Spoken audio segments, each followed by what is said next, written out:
Hey, we've had some great questions in from some year fours that hopefully are some general questions that lots of people might have. So we thought we would answer some of them. So lots are about what things might be like in September. So, and you know, whether things will be different in September. And obviously things are going to be different because you're used to a lower school and you're going to be coming to Holywell, which is a middle school, okay? And we do things differently here. So things are going to be different to what you're used to. What they'll look like exactly at the moment, we're not sure because the government guidelines are obviously changing all the time. But more information will be coming out about how we're going to run an induction for you, hopefully over 2 days in September. So watch this space on that. We've also had a query about what house people will be in. Now here at Holywell, we've got 4 houses. So we've got St. Patrick, St. Andrew, St. George and St. David, which is the best house because that's the house I'm in, and Miss Lau as well. So we're the best house. And the office, I believe, Miss Lau, have they allocated those? Yeah, so they're in the process of allocating all the houses to all the new year 4s coming up. And you'll be told before September, I believe, by either an email or a letter saying what state you're in. In the forms that your parents or carers have given to us, if your sibling or parent has been in school before and are in a particular house, then you'll be allocated that house too, where requested. Brilliant, thank you, Miss Lau.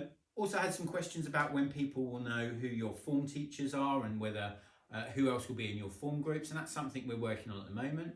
So the aim is to get those out to people by the end of this term, so by July 17th, so that people know what forms they're going to be in when they start, and also who their form teachers are going to be. You won't find out your subject teachers until you actually start, and on that induction you'll get a timetable which is going to detail your different subjects, what point in the day you're having in those lessons, and who those teachers are going to be. And in a bit later on, I'm going to talk you through a timetable so you know exactly what the structure of the school day is going to look like. And we also had a question about whether you might get lost and how you're going to find your way around. So Holywell's a bit bigger than your lower school, but once you get used to it, it's actually not that big at all. So for the first couple of weeks, what we do is we take year 5s to the playground, and they are collected by the subject teacher who takes them to the classroom where they're going to have their lesson. Then at the end of the lesson, they take them back to the playground and they're picked up by their next teacher. So you're going to be moving around the school, but to start with, we don't expect you to find your way around on your own, and your subject teachers will help you there. If you do get lost, then it's nothing to be worried about. I got lost my first couple of days here, but what you can do is there's lots of helpful people around, whether they're students or whether they're teachers. All you have to do is have a bit of confidence, ask them politely, say you're looking for a certain room or you don't know where you're supposed to be, and then people will help you out. Okay, so hopefully that answers those questions. One of the questions we've been asked is whether we have a library. Do we have a library?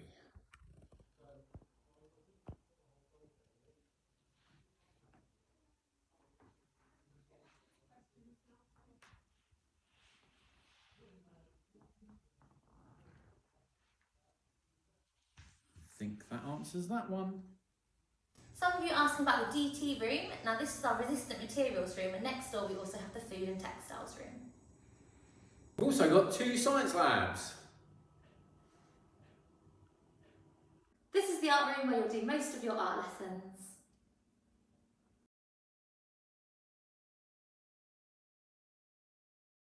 Okay, we've also had some questions regarding lockers. So you all get given a locker, and they're normally allocated near your form room, but you also get given a number, and every locker has a different number on it.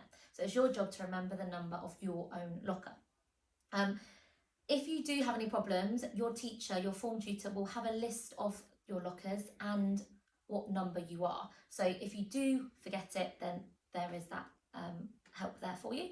And another question was whether you're allowed to decorate inside your locker. Now we can't put anything up permanently, but you can put things up with blue tack, but make sure if it's something that's close to your heart, you take responsibility and keep it safe.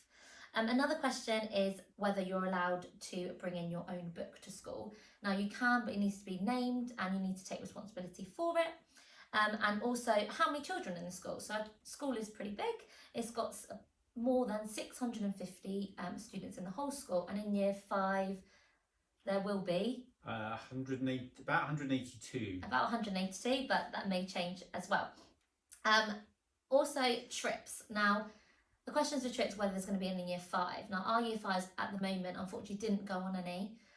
However, normally we go on a trip called Life Path, and also a maths trip, which is called Racing to School. And last question from me was whether you're able to play certain instruments. Now, the music department are working their way through all the applications, but you'll get more information on that later, so watch this space.